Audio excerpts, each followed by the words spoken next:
Nós continuamos aqui o nosso papo sobre escatologia com base na abordagem paulina, ou seja, naquilo que mais pastoral se tem nas Escrituras sobre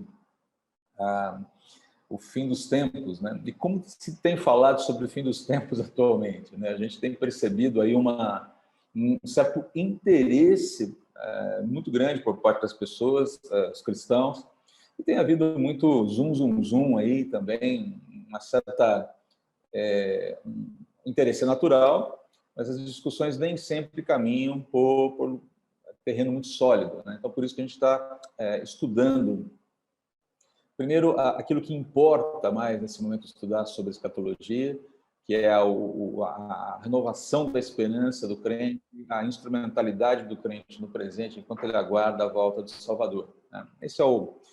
Essa é a principal razão de estudarmos escatologia, de estudarmos a doutrina do fim dos tempos, ok?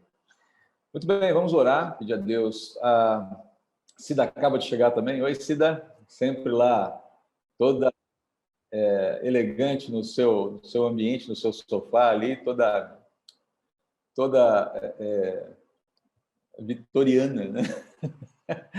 Muito bem, bem-vinda, viu, Cida? Muito bom ter você cada vez aqui. mais velho. Não, fica tranquilo. Vitoriana no sentido de ser chique, de ser elegante e tudo mais. Vamos orar, gente. Pedir a Deus um bom domingo.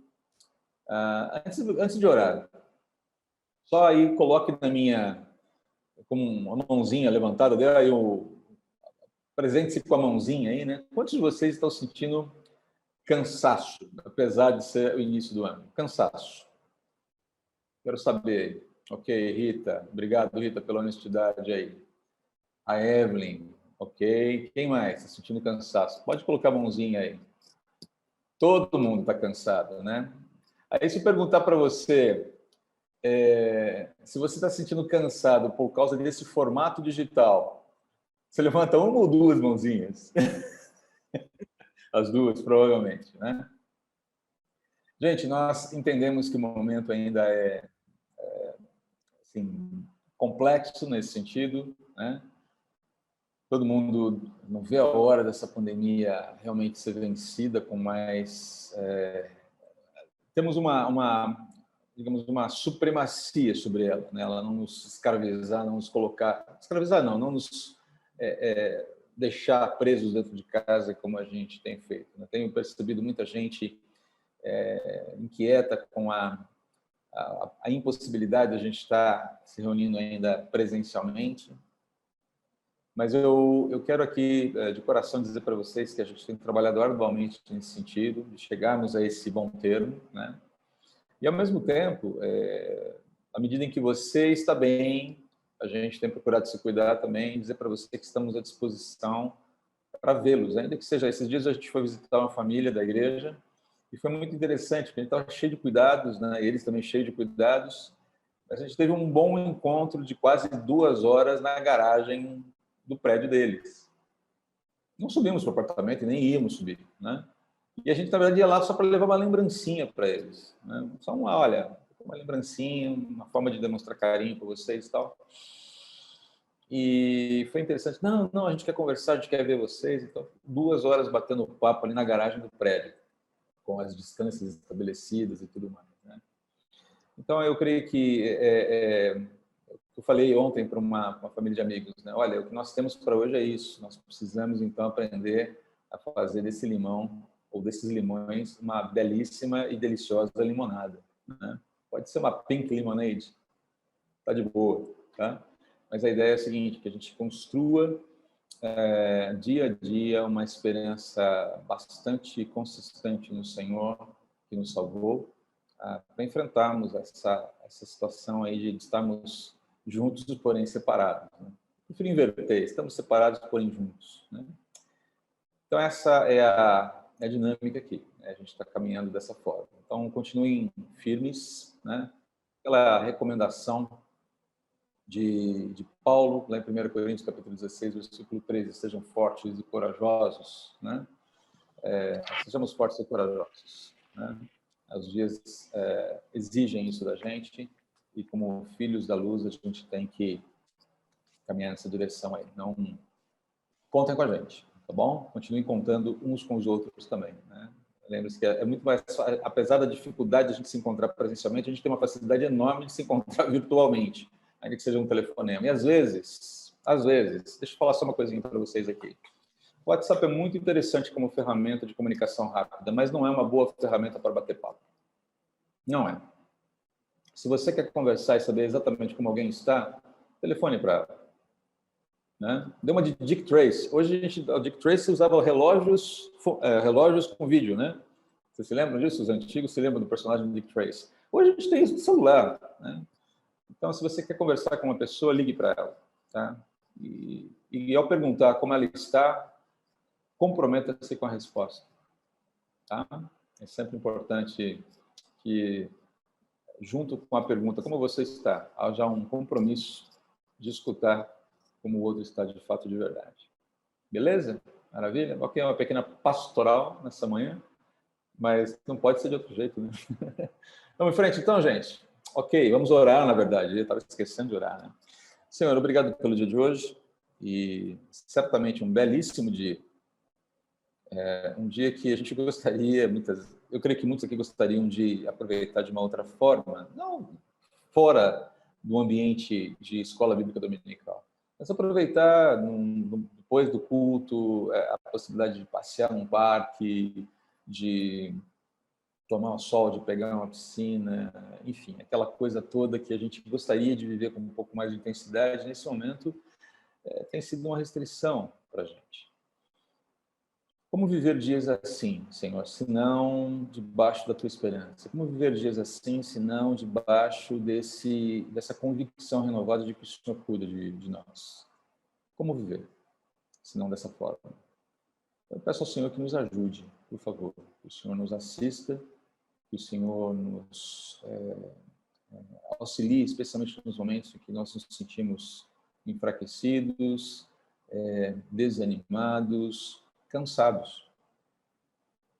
Pedimos ao Senhor que nos fortaleça para que o Teu nome seja honrado. Pedimos que o Senhor nos renove para que o Teu nome seja exaltado.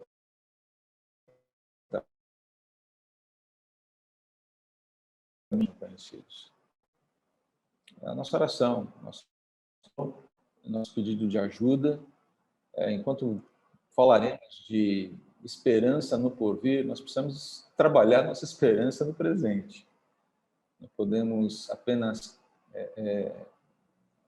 elocubrar sobre alguma coisa tão maravilhosa quanto o céu, sem que isso nos impacte imediatamente no presente. Então, eu peço ao Senhor que o Espírito Santo faça isso. Haja impacto na vida presente de todos nós. Oro assim, em nome de Jesus, clamando pelos méritos dele. Amém. Muito bem. Nós falamos, já tratamos aqui sobre dualismo escatológico, falamos sobre o estado intermediário, falamos sobre Messias e Reino de Deus. Agora a gente realmente entrou numa fase que a gente está indo um pouquinho mais devagar com esses assuntos, já que a nossa pressa de terminar isso no ano passado meio que acabou, né? Não é que a gente vai ficar falando sobre isso tudo, sobre escatologia, o resto do ano, né? Mas temos um tempinho ainda para falarmos com mais tranquilidade, abordando aquilo que é essencial nesse assunto aqui. Falamos também sobre a ressurreição dos mortos, um tema absolutamente importante, central dentro das Escrituras. Nós vimos que quando se alguém tenta desacreditar a ressurreição, ela simplesmente mexe nos pilares do cristianismo. Paulo, nós vimos lá, trabalhando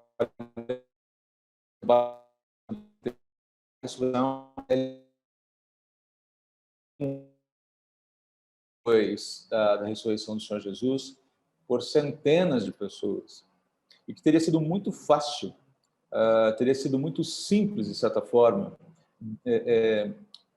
se isso tudo fosse uma grande mentira, desacreditar toda essa história.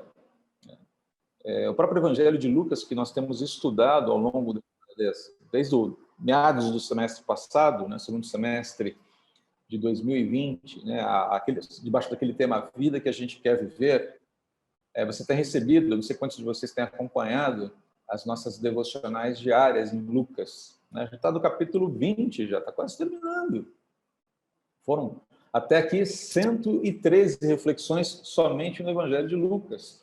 Todo dia tem lá uma reflexão para você dialogar com o texto, para fazer você te ajudar a refletir sobre o texto. Bom, mas o fato é que Lucas poderia muito bem, como pelas características únicas do seu evangelho, ter desacreditado completamente toda essa história de Jesus, da sua messianidade, da sua encarnação, da sua morte e ressurreição. Porque Lucas não foi uma testemunha ocular de Jesus, né? É sempre bom a gente repetir isso aqui, né? Lucas foi alguém que chegou depois e ele construiu o seu evangelho, com base em investigação. Ele fez um jornalismo investigativo. Além de tudo, ele era médico. Então, Lucas ele tinha, digamos, aí, a faca e o queijo na mão para desacreditar toda essa história se ela fosse uma grande besteira. E, no entanto, o que você tem é a mais pura confirmação de tudo aquilo que aconteceu, né? E talvez um dos exemplos mais marcantes seja realmente, de fato, a transformação que houve na vida do apóstolo Paulo, né? De perseguidor da igreja, alguém que estava no sistema, que tinha uma posição muito forte no sistema, que tinha o sistema a seu favor, abre mão de tudo isso depois do encontro com Jesus a caminho da estrada de Damasco, né? Depois daquela queda do cavalo, não é verdade? Né? Ele caiu do cavalo figuradamente, mas não houve uma queda literal do cavalo, tá bom? A gente cansa de ouvir essas histórias. E aí o Senhor Jesus encontrou com Paulo, ele caiu do cavalo. Falei, não, ele caiu do cavalo figuradamente, ou não, né? Na verdade, acho que ele encontrou, na verdade, o leão ali. Não foi mais uma queda do cavalo, foi um encontro com o leão. Mas é importante a gente entender, ter todo esse quadro. O cenário é muito mais amplo. E tudo isso ajuda a gente na constituição ou na construção de uma esperança realmente forte, de que a gente não está crendo em vão. A nossa esperança ela não está colocada numa divindade que, na verdade, está bem distante lá no céu, sem se importar com a gente, né? Se é que ela existe, né? Não é isso, né? Nós cremos um Deus vivo, tá bom? Então, eu queria só abrir aqui para saber se vocês ficaram com alguma dúvida sobre o tema ressurreição dos mortos, se eu preciso aqui, de alguma maneira, colocar mais alguma coisa para vocês. Lembre-se que o enfoque foi falar sobre essa esperança, sobre o que viremos a ser, né, quando da volta de Jesus, tenhamos ou não passado pela morte. Alguma dúvida sobre a ressurreição dos mortos que vocês queiram colocar? Eu tive que sair meio correndo na semana passada, né, porque eu ia pregar. Então, não deu tempo de abrir para perguntas. Nenhuma pergunta. Ok. Prossigo com aquela sensação de que ou expliquei muito bem, ou fiquei falando na espiritosfera para todo mundo aqui. Tá bom, gente? Ninguém mesmo? Tá tudo tranquilo? O assunto está minimamente entendido? Tá bom, então maravilha. Então, vamos lá. O arrebatamento. O grande arrebatamento, né? Esse é um dos assuntos mais interessantes aqui, porque, na verdade, o que acontece é o seguinte, né? Para que haja ressurreição, para que haja transformação do corpo, esse negócio tem que estar junto ali, né? Na verdade, o arrebatamento são eventos concomitantes, de certa forma, tá bom? Então, o arrebatamento, ele é o grande evento no qual a ressurreição vai se dar, e no qual a transformação do corpo vai ocorrer. Tá bom? Então, agora, o que é o arrebatamento? Então, novamente, vamos lá. A gente trabalha aqui com uma linha de pressuposto hermenêutico, ou seja, de chave interpretativa das Escrituras, que nos diz que o arrebatamento é um evento importantíssimo dentro de uma coisa maior chamada segunda vinda de Jesus. Tá bom? Então, a segunda vinda de Jesus não se resume ao arrebatamento. Tá? O arrebatamento é um elemento dentro desse grande pacote chamado querigma escatológico. Nossa, que palavra não é esse, André? A querigma escatológico é a revelação do fim dos tempos, a revelação do Senhor Jesus nos últimos tempos, né? Quando ele volta, se dá a conhecer. Tá? mas é um pouquinho cheio de detalhes. Então, eu peço a sua paciência, a gente vai começar a ver o primeiro detalhe desse grande pacotão chamado querigma escatológico, a volta do Senhor Jesus. Tá? Lembrando que a gente falou de ressurreição, mas a ressurreição ela está embutida nesse momento aí chamado arrebatamento. Bom, as duas coisas estão ali de mãozinhas dadas, são eventos simultâneos aí. Dúvidas aqui? Estou de boa? Podemos seguir? Tranquilo? Então, vamos em frente aqui. Tá? Deixa eu ver se estou no slide certo, porque às vezes... Opa, estou no slide errado de novo. Então, o arrebatamento. O Charles Ryrie, ele define arrebatamento, tá? É importante a gente entender o conceito de onde vem, né? As palavras não surgem por acaso, né? Os termos não surgem por acaso, eles têm fonte bíblica.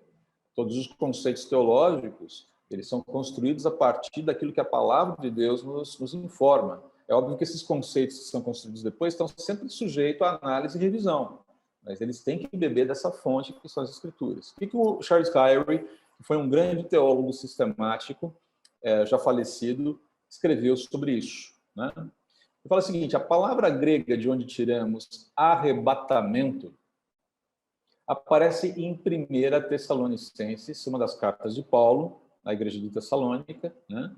A primeira carta, capítulo 4, versículo 17. A gente já vai ler esse texto. Em que é traduzida por arrebatados. Na tradução latina aparece a palavra rapturo, rapto, a ideia de ser raptado. A palavra grega é arpazo, que significa arrancar ou levar embora. Em outras passagens, ela é usada para ilustrar como o Espírito arrebatou Filipe perto de Gaza, transportando-o para Cesareia. Vocês se lembram desse evento em Atos capítulo 8, quando Filipe é direcionado pelo Espírito Santo a pregar ao tesoureiro etíope, se não me engano? Acho que é isso, né? João, ajuda os universitários. Isso mesmo, né? Exatamente. O ministro das Finanças da rainha Candace, né? Se eu não me engano. Um etíope estava lendo o profeta Isaías e Filipe chega perto dele, assim, estava numa comitiva, né? Não estava lá sozinho, provavelmente numa comitiva. O Espírito fala: chega junto, olha que legal. E o etíope estava lendo um trecho do profeta Isaías que falava a respeito do Messias. E aí Filipe chegou e falou para ele assim: você entende o que você lê? Essa pergunta é sensacional. Ele falou: olha, como é que eu vou entender se alguém não me explicar? E aí Filipe começa a explicar o texto e como esse texto havia se cumprido na encarnação de Jesus, na sua morte e ressurreição. Aquele homem crê, é batizado ali mesmo, né? E na sequência, Filipe é arrebatado, ou seja, ele some. Sumiu num lugar e apareceu em outro. Teletransporte, que eu falei, né? Não é o teletransporte do Star Trek, mas teletransporte, gente. Essa história de Deus fazendo umas coisas diferentes aí, né? Não tem essa ideia do rapto, tá? De você ser retirado de uma situação de forma abrupta, tá? Muito bem. Também para descrever a experiência de Paulo sendo levado ao terceiro céu. Paulo menciona sobre isso, quando ele recebeu revelações inefáveis, né? Coisas que ele viu que ficaram circunscritas na sua relação com o Senhor, né? Então ele fala que ele não sabe se ele saiu do corpo, se ele foi de corpo inteiro, ele não sabe, ele não consegue, ele fala: eu não sei como é que esse processo se deu, eu só sei que eu estive na presença do Senhor, eu estive numa condição diferente, onde coisas maravilhosas me foram faladas, né? Então, a ideia aqui da construção do uso da palavra é o que Harry fala agora, né? Logo, não há dúvida de que a palavra usada em 1 Tessalonicenses indica um movimento real de pessoas levadas da terra para o céu. Essa ideia de você ser tirado de uma situação para ser colocado em outra.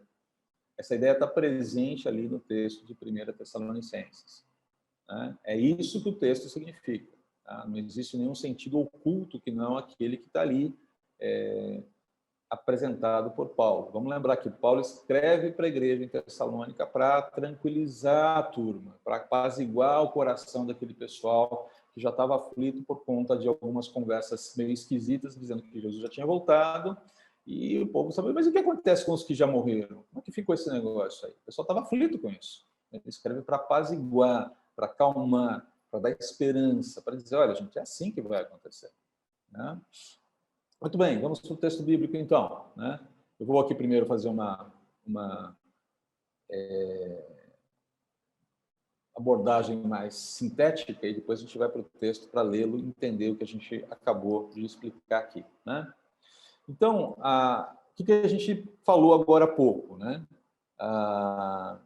Que o arrebatamento ele está ligado à ressurreição por ocasião da parousia de Jesus, de Cristo. Esses termos gregos sempre incomodam todo mundo, né?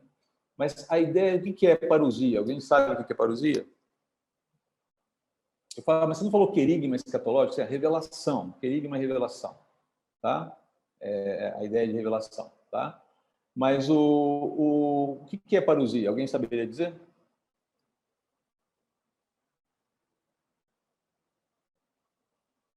Ninguém quer arriscar?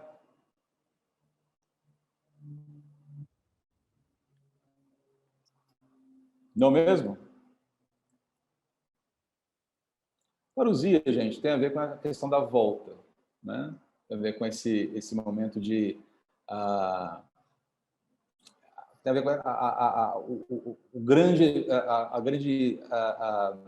retorno de Jesus. Né? Revelação, retorno, esses termos estão interligados aí e querem dizer apenas isso, tá bom? São termos importantes, mas você não precisa se preocupar em guardá-los, apenas só para você entender sobre o que a gente está falando aqui, tá bom? Então, essa retorno de Cristo, essa volta de Jesus, tá? Que muitos dizem, então é a volta visível de Jesus. Então, esse é o grande ponto que a gente quer discutir aqui. Essa volta de Jesus, ela tem vários momentos, vários eventos encapsulados, tá? Põe isso aí na tua cabeça, deixe isso trabalhando randomicamente aí para a gente não se perder, tá bom? Bom, em 1 Tessalonicenses capítulo 4, versículo 17, Paulo afirma que os crentes que estiverem vivos por volta do surgimento, da aparição, né, de Jesus, serão subitamente arrancados da terra para o encontro com o Senhor nos ares. Essa informação é importante. Tudo o que Paulo fala, né, o que Paulo está dizendo aqui, as informações que ele nos dá deixam claro que esse encontro entre igreja e Senhor, entre Senhor e igreja, quando da sua volta, quando por ocasião da ressurreição, quando se dará a ressurreição, ou a transformação dos corpos dos vivos, ela vai se dar nos ares, ou seja, a igreja vai subir. A igreja vai ser, ok? Então vai haver um sumiço de gente aí. Né? Vai haver um sumiço interessante de pessoas. Tá bom? Serão subitamente arrancados da terra para o encontro com o Senhor nos ares, e à semelhança dos ressuscitados, também serão transformados. Aquilo que a gente já viu lá em 1 Coríntios, capítulo 15, versículo 51. E que esse evento súbito envolve envolve o revestimento do corpo mortal com um novo corpo da ressurreição. E aí Paulo vai retomar esse assunto lá em 2 Coríntios, capítulo 5. Tá? Sobre a dúvida de quando ocorreria a volta de Jesus, Paulo adverte que os crentes sejam sóbrios e vigilantes, pois o evento é iminente, isto é, ocorrerá de forma inesperada e sem aviso. Então, iminência não significa que vai ocorrer daqui a pouquinho. Ele pode ocorrer em qualquer momento. Essa é a ideia de iminência, tá bom? A gente precisa ter isso em mente aqui. Então, o que Paulo está dizendo? O que ele está falando sobre ser sóbrio e vigilante? A ideia não é você construir uma arquibancada, preparar a pipoca, sentar e ficar vendo o fim do mundo, torcendo pelo quanto pior, melhor. Porque quanto mais piorar, Aí Jesus volta. Oh, vamos ver a coisa piorar. É importante que as coisas piorem. Mas a palavra de Deus não fala que o mundo vai piorar. Tal. Sim, ela nos dá indícios de que as coisas irão realmente degringolar à medida em que o tempo passar. Mas a gente, de forma alguma, deve achar isso positivo. Que as coisas piorem. O reino de Deus não está colocado no reino dos homens para ver as coisas piorarem. Está colocado no reino dos homens para mostrar para o reino dos homens como é que as coisas podem e devem melhorar, até porque isso torna os homens do seu reino mundano, do seu reino humano, dissociado de Deus, que levanta o punho contra Deus, mais indesculpáveis quando ele voltar. Não é para condená-los, mas é para alcançar aqueles que precisam ser alcançados e deixar claro para aqueles que rejeitaram por dureza de coração, e não porque faltaram evidências, faltaram possibilidades, faltou isso, faltou aquilo. Então, o papel do reino de Deus no reino dos homens é trazer, gente,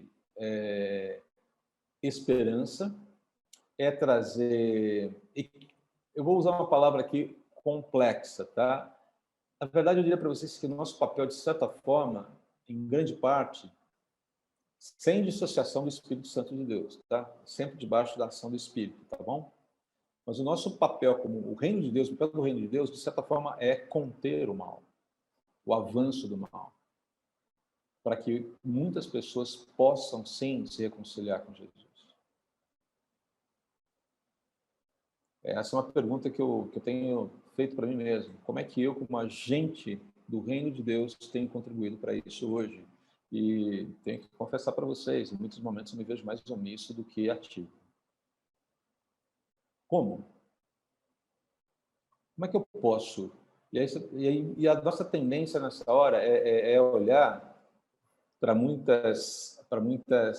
tentar desenhar soluções um tanto quanto complexas, né? A gente quer resolver esses problemas mais complexos, quando na verdade o Senhor nos dá a oportunidade de fazer isso de uma maneira muito simples. Vou dar um exemplo para vocês. E aqui não estou falando isso para me exaltar, tá? Estou falando que são oportunidades que Deus nos dá, a gente tem que aproveitar. Hoje, vindo para cá, desci no elevador, e normalmente no domingo eu pego o elevador não para, né? E hoje parou no andar, eu falei, ok, alguém vai querer entrar. E aí abriu a porta, um morador novo no prédio, ele olhou para mim assim, falou, você se importa se eu entrar? Eu falei, por favor, entre. É um risco que você corre. Sem dúvida. Entre. Não faz sentido fazer você esperar o elevador descer e subir. Não sabia qual era a pressa dele. E ele contou um pouquinho da história dele para mim. Chefe de cozinha, acabou de montar um restaurante de comida brasileira aqui em Moema e estava desanimado. Eu falei assim, olha, me passa o teu endereço, depois eu quero, com a minha esposa, fazer uma visita ao seu restaurante para honrar a sua iniciativa. Vamos fazer a economia girar. Aquilo que depender aqui a gente tem que começar pelos vizinhos. A gente tem que ajudar os vizinhos, quem está próximo da gente. E aí ficou, puxa, obrigado. Falei só isso. Abri o elevador, chegou no meu andar, falei assim, Deus abençoe esse seu dia. Tá? A gente se fala. Tá? Mas eu vou fazer uma visita ao seu restaurante.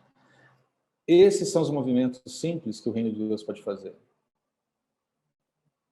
Eu não falei de Jesus para ele ainda, mas é um canal estabelecido. Mas você percebe que esse canal estabelecido custa alguma coisa. Vai custar meu tempo, vai custar os meus recursos, vai custar, muitas vezes, expor a possibilidade de tomar um elevador com uma pessoa que eu não conheço. Eu vou ter que vencer o medo para ser um agente do reino de Deus. Essa é a ideia. Agora, é óbvio, gente, entendam, nós precisamos trabalhar aqui guardadas as devidas proporções. Sabemos que há pessoas aqui nesse grupo que fazem parte do grupo de risco. Tudo isso está sendo contemplado aqui, tá bom? Não é um papo aqui que é para fazer você se sentir culpado e se expor e se arriscar sem qualquer espécie de critério, tá bom? Cada história é uma história, mas só para você perceber as nossas disposições, né? olhar para o lado. Às vezes o lado ali já tem oportunidades tremendas para a gente. Mas, enfim, então só para a gente entender o que significa tudo isso aqui. Tá? Só para a gente ver o cenário por trás disso daqui. Então, dito isso, vamos para 1 Tessalonicenses, capítulo 4. Importante a gente abrir Bíblia e ler Bíblia, né? Vamos lá. Abrindo aqui a minha NVT. Se ela não me deixa na mão aqui, porque o aplicativo não é muito inteligente, embora o texto seja muito bom. Vamos ver aqui. 1 Tessalonicenses, capítulo 4. Vamos lá. Eu vou ler desde o comecinho, porque acho que é importante a gente compreender um pouquinho o contexto. Tá bom? Conseguem ver? Posso ler? Vamos lá, então.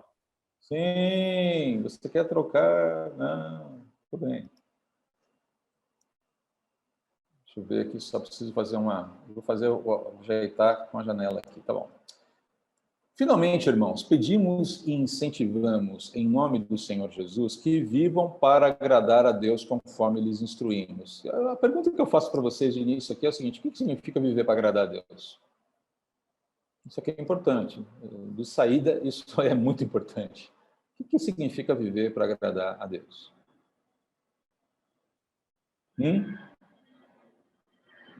Alguém quer arriscar uma resposta? Vamos lá, gente, vocês estão muito quietinhos hoje. Estou sentindo que está todo mundo tomando café ainda, né? É de acordo com as suas instruções? Viver para agradar a Deus tem a ver, exatamente nisso, tem a ver com uma vida que é marcada por duas características. Ela é reverente e ela obedece a Deus de coração. Uma reverência e obediência sinceras. Tá? É nisso que consiste a gente agradar a Deus. Até porque, vamos lá, gente, Deus precisa da minha obediência para ser mais Deus? Ele é dependente da minha obediência? Ele é dependente da minha adoração? Não. Não. Ele não precisa disso. Tá? Mas o fato de agradar, o que significa agradá-lo? Viver em harmonia com aquilo que ele diz que é verdadeiro, correto, reto, puro e bom. E vivendo dessa forma, eu vivo de uma forma produtiva, de uma forma encontro a verdadeira felicidade e a verdadeira utilidade. Então, essa ideia de agradar a Deus tem a ver com dar ouvidos ao que ele está dizendo, andar com ele, dizer que a forma, entender que a forma dele dizer que a vida deve ser conduzida é a melhor forma e me submeter a isso, tá bom? Vocês já vivem desse modo. Então, perceba, ele está falando assim, olha, vocês já estão vivendo desse modo e os incentivamos a fazê-los ainda mais. Ou seja, vocês já são pessoas devotas, reverentes a Deus e obedientes a Deus, né? Pois se lembram das instruções que lhes demos pela autoridade do Senhor Jesus. Olha aqui, esse texto é muito importante. A vontade de Deus é que vocês vivam em santidade. Por isso, mantenham-se afastados de todo pecado sexual. Cada um deve controlar o seu próprio corpo. Deixa eu abrir um pouquinho o texto aqui. Cada um deve controlar o seu próprio corpo. Vamos lá de novo. Opa, abrir aqui, vai ficar mais fácil. Cada um deve aprender a controlar o seu próprio corpo e assim viver em santidade e honra, não em paixões sensuais como os gentios que não conhecem a Deus. Então perceba o que Paulo está dizendo aqui. Ele começa tudo isso dizendo sobre aquilo que deve marcar a nossa vida presente, antes de falar sobre o que deve ser a nossa esperança futura. Nesse assunto, não prejudiquem nem enganem um irmão, pois o Senhor punirá todas essas práticas, como já os advertimos solenemente. O que ele está falando aqui é simplesmente o seguinte: não use do outro para o seu prazer. Não tenha no outro, não objetifique o outro. Não coisifique o outro para o seu prazer, porque Deus vai vingar. Deus vai se tornar o defensor do outro nessa causa. Ninguém prejudique o seu irmão nesse sentido. Esse é um assunto muito sério. Porque se tem uma área que tem se tornado cada vez mais, digamos, frouxa na vida cristã, é a moralidade sexual. cada vez mais frouxa. Gente, a ideia não é rigidez sexual, a ideia é pureza sexual. Eu preciso entender que o meu corpo é um santuário. Os meus olhos fazem parte do meu corpo, que é um santuário. Os membros do meu corpo fazem parte de um santuário, onde o Espírito Santo habita. E o do outro também. Porque Paulo está dizendo aqui, você não tem o direito de usurpar o santuário alheio para o seu prazer. E se você fizer isso, você vai se entender com Deus. Ao mesmo tempo, eu não tenho o direito de usar o meu santuário de forma errada, de forma pervertida. Porque eu vou ter que dar conta disso aí. Então, é sempre importante a gente lembrar disso aqui, tá bom? Tudo bem, só para não entender o que ele está falando aqui. Portanto, quem se recusa a viver de acordo com essas regras não desobedece os ensinamentos humanos, mas rejeita a Deus que lhes dá o seu Espírito Santo. Não precisamos lhe escrever sobre a importância do amor fraternal, pois o próprio Deus os ensinou a amarem uns aos outros. De fato, vocês já demonstram amor por todos os irmãos em toda a Macedônia, a região ali onde a igreja ficava. Ainda assim, irmãos, pedimos que os amem ainda mais. Amor parece que nunca é demais, né? Olha aqui que ele fala no versículo 11. Tenham como objetivo uma vida tranquila, ocupando-se com os seus próprios assuntos e trabalhando com suas próprias mãos, conforme os instruímos anteriormente. Ele está falando, gente, envolvam-se na vida cotidiana. Não fiquem xeretando na vida dos outros, né? Não sejam candinha, que ficam na janela espiando a vida alheia enquanto não tomam conta da própria vida. É óbvio que eu devo me ocupar de cuidar do meu irmão, das necessidades do meu irmão, mas não enxeretar a vida dele. E devo viver a vida presente produzindo.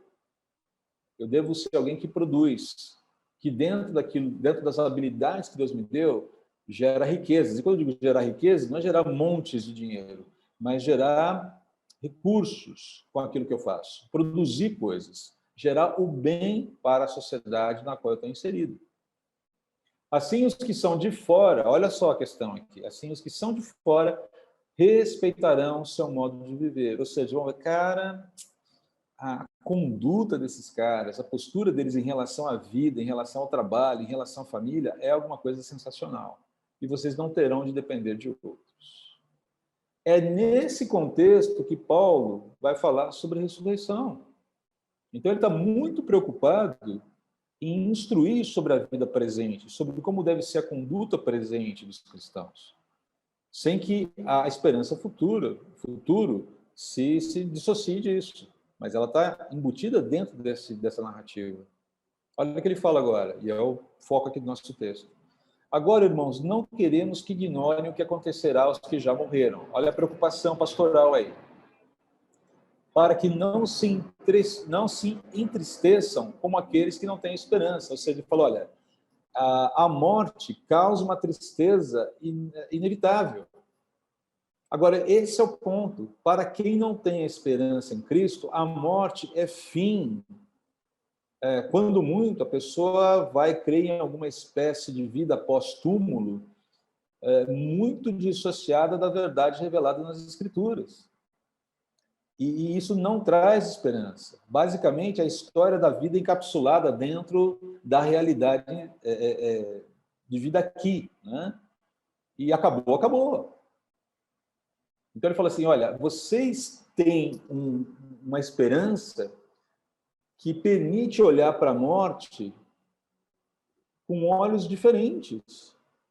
Porque vocês entendem que a morte não é extinção da vida. A morte, certamente, é uma falência temporária do corpo. Mas ela não significa que a vida acabou. Eu gosto muito desse conceito de morte. Morte é falência temporária do corpo. Não é extinção da vida. A vida continua. Porque cremos que Jesus morreu e foi ressuscitado. Também cremos que Deus trará de volta à vida, com Jesus, todos os que morreram. Ok? Essa é a base da nossa cosmovisão. Esse é um dos fundamentos da nossa cosmovisão cristã. Agora, como é que esse negócio vai acontecer? Quando isso vai acontecer? É o que ele vai falar agora. Dizemos a vocês, pela palavra do Senhor, nós, os que ainda estivermos vivos quando o Senhor voltar. Então, primeiro, ele assume aqui que o Senhor voltará. Segundo, ele assume a parousia, né? Segundo, ele informa que muitos cristãos estarão vivos, nem todos estarão mortos. Jesus não vai esperar todo mundo morrer para depois voltar. Ele vai voltar numa realidade que muitos já morreram e muitos estão vivos. E aí ele fala exatamente isso aqui. Não iremos ao encontro dele antes daqueles que já morreram. E aqui existem informações interessantes. Ele fala, não iremos ao encontro dele antes daqueles que já morreram. Então ele fala, ok, existe uma ordem aqui. Né? Então, primeiro, Jesus volta. Ok? Haverá gente viva, cristãos vivos, quando da volta de Jesus. Não só cristãos mortos. Mas ele dá uma outra informação interessante. Há uma ordem de encontro, primeiro aqueles que já morreram, como uma espécie de premiação por terem passado pela morte. Podemos dizer assim. Uma questão de prioridade. Fila da prioridade. E depois os vivos. Mas percebam que ele fala, nós iremos ao encontro dele. Há um deslocamento dessa massa de salvos em direção ao Senhor. E não ao contrário. Deu para entender? Esse deslocamento existe. É importante que a gente tenha isso em mente. Então, há um movimento, sim. O movimento é da massa de crentes, primeiro os que morreram em Jesus e depois os que estiverem vivos na direção dele. Como é que se dá esse movimento? Pois o Senhor mesmo descerá do céu. Ele faz esse movimento descendo, tá? Com um brado de comando, com a voz do arcanjo e com o toque da trombeta de Deus. Como é que vai ser isso na prática? Não sei. Vamos ouvir? Não sei. Tudo indica que sim, vai ser um evento que os cristãos vão perceber de imediato. Tá? Primeiro os mortos em Cristo ressuscitarão. Depois, com eles, nós, os que ainda estivermos vivos. Então, perceba que Paulo já tinha uma expectativa de que isso pudesse, inclusive, acontecer na sua época.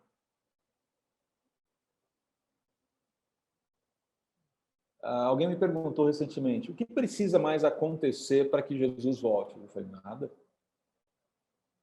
Nada. Aliás, nada desde a sua ascensão.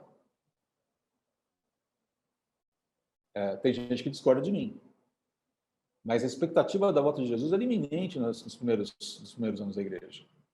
Tanto é que você tem aquele problema sério ali em Atos, de todo mundo vender tudo que possuía, compartilhar tudo que foi muito legal como atitude distributiva, como a gente viu na semana passada na mensagem, mas foi feito sem critério e sem cuidado.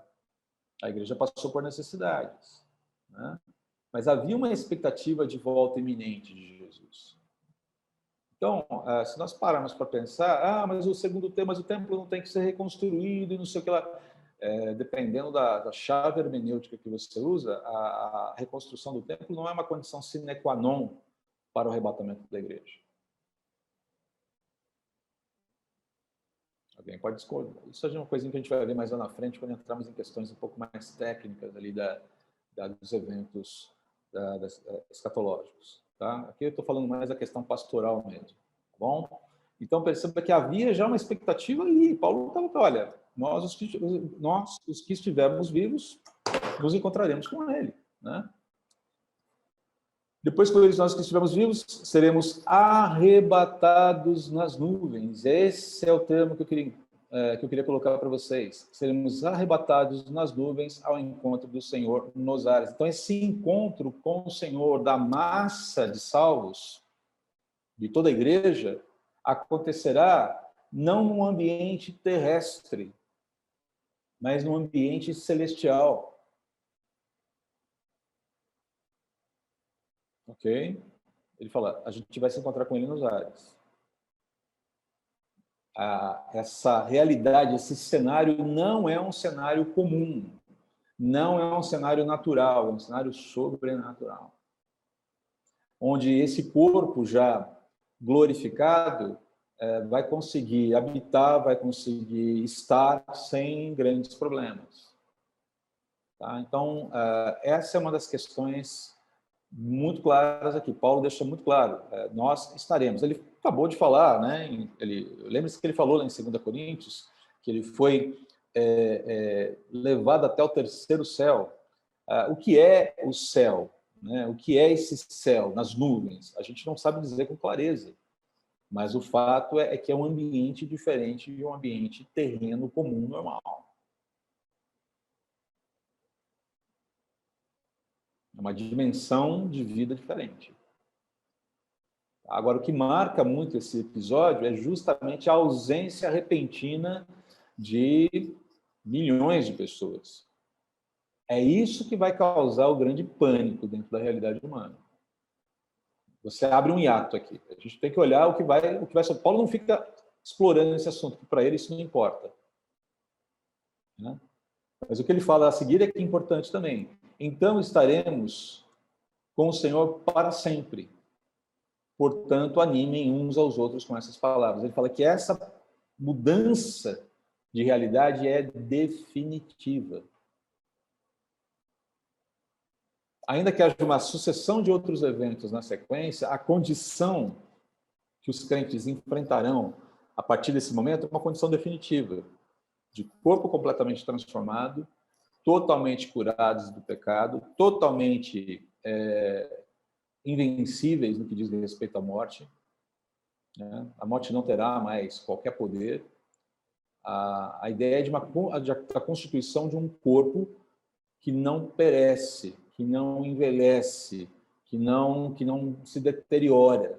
Gente, a deterioração do nosso corpo, ela se dá em função do pecado.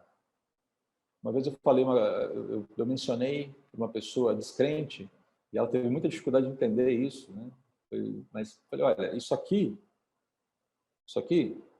esse defeito visual que eu tenho, é fruto de pecado. Ela falou, como assim? O que você fez? Eu falei, não foi o que eu fiz, é o que a nossa raça fez. Então, a gente trabalha com uma série de deformidades dentro da raça humana que vem como fruto de pecado. Isso é horrível de se falar. Não, mas eu não estou falando que é pecado da pessoa, é pecado da raça. E, infelizmente, algumas pessoas são terrivelmente atingidas pelo pecado da raça. Não é porque ela pecou. Lembra-se daquela história de Jesus, né? Vendo o cego lá, os discípulos chegam para Jesus e falam assim, Senhor, olharam para o cego lá de nascença e falaram, quem foi que pecou? Ele ou seus pais? Havia uma cosmovisão muito esquisita, ela dizendo que para a pessoa nascer daquela forma, de alguma maneira havia pecado envolvido direto da pessoa. Jesus falou, não, essa pessoa nasceu assim para a honra e glória de Deus. E a ideia, então, aí tem a soberania de Deus também envolvida nesse processo de lidar com deficiências e limitações. A gente não pode esquecer disso. Mas o enfrentamento dessas questões de saúde, do próprio envelhecimento, gente, é fruto de pecado. A limitação de tempo de vida é fruto de pecado. O pecado da raça, diga-se. Quero deixar bem claro aqui. Tá bom? Mas perceba, então Paulo fala assim, animem uns aos outros com essas palavras. Que palavras? Isso tudo que ele acabou de escrever. Que os vivos... que haverá vivos quando na volta de Jesus, que aqueles que já dormiram têm preferência na fila para o encontro do Senhor. Esse encontro se dará nos ares, num ambiente completamente diferente, um ambiente sobrenatural. Estaremos para sempre com eles, e essa coisa chamada morte não mais nos afetará. E aí ele continua aqui dizendo o seguinte, olha, não é necessário, irmãos, que eu lhes escreva sobre quando e como tudo isso acontecerá. De certa forma, Paulo parece que já deve ter informado sobre isso. Pois vocês sabem muito bem que o dia do Senhor virá inesperadamente, como ladrão à noite.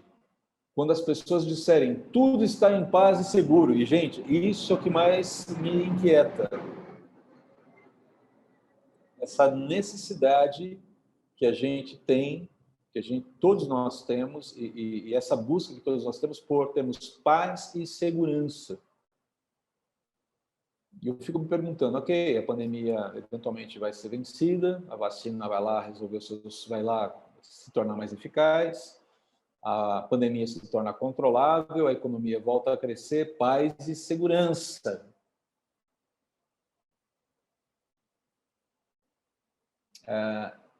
Paulo está dizendo, exatamente nesse contexto de paz e segurança é que o desastre vai acontecer. Né? Então, o desastre lhe sobrevirá tão repentinamente como iniciaram as dores de parto de uma mulher grávida e não haverá como escapar. E aqui ele está falando daqueles que não são salvos. Está falando que quem não depositou a sua fé em Jesus passará por grande aflição quando nessa ocasião. Vai ser um momento dramático para o predicamento humano, para a realidade humana. E aí ele volta a falar, dando esperança. Mas vocês, irmãos, não estão na escuridão a respeito dessas coisas e não devem se surpreender quando o dia do Senhor vier como ladrão.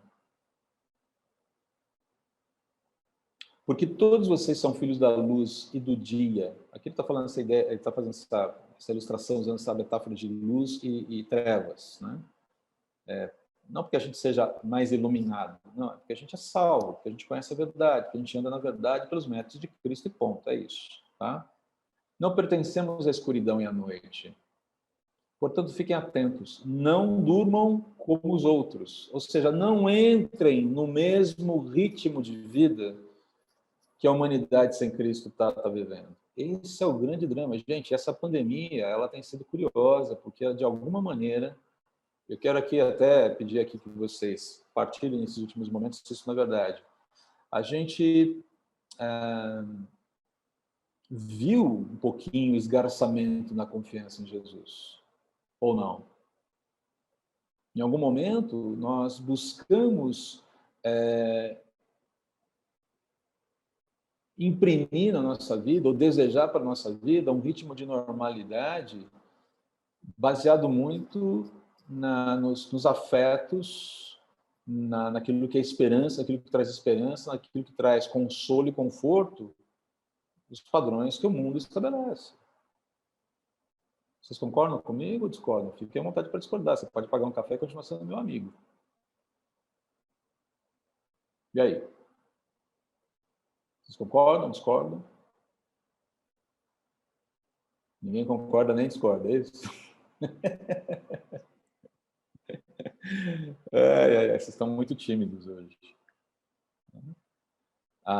Essa ideia de que as pessoas da noite, elas buscam consolos vazios, consolos que, na verdade, vão aumentar e aprofundar a desesperança. Elas buscam consolo também. Né? Olha aqui. Portanto, fiquem atentos, não durmam como os outros, permaneçam atentos e sejam sóbrios. À noite, as pessoas dormem e os bêbados se embriagam. O que ele está querendo dizer é que as pessoas do dia descansam à noite. E é uma metáfora bonita, porque ele está falando de descanso, não só no sentido de eles dormem, eles falam, há descanso. Quando a situação de desconforto, quando a noite se torna densa, quem é do dia descansa. Mas quem não é sóbrio, enche a cara. Busca consolo, se embriagando. E aí, de novo, uma metáfora. Né? Se embriaga com o quê? Com o que tem à disposição, com aquilo que o seu coração nutre de mais e profundos... se nutre com os desejos do seu coração. Sexo, drogas e rock and roll, lembra da ideia? Mais ou menos essa ideia. Então, a vida é uma droga, então o negócio é enfiar o pé na jaca. Essa é a metáfora aqui. Ainda que a noite seja densa, os que são da luz dormem, descansam. Mas nós que vivemos na luz devemos ser sóbrios, protegidos pela armadura da fé, usando o capacete da esperança da salvação. E aqui ele usa essa linguagem que já foi usada lá em Efésios, capítulo 6 também. Muito bem, quero abrir aqui para... Deixa eu só fechar aqui essa parte. Porque Deus decidiu nos salvar por meio de nosso Senhor Jesus Cristo, em vez de derramar sua ira sobre nós. Cristo morreu por nós para que, quer estejamos despertos, quer dormindo. Ele está falando, quer você esteja vivo ou morto por ocasião da sua volta, vivamos com Ele para sempre. Portanto, animem e edifiquem uns aos outros como tem feito. Novamente ele fala, reanimem-se com essa verdade. Nossa esperança é eterna. Nós estamos seguros, nós podemos descansar à noite, ainda que a noite seja um tanto quanto densa.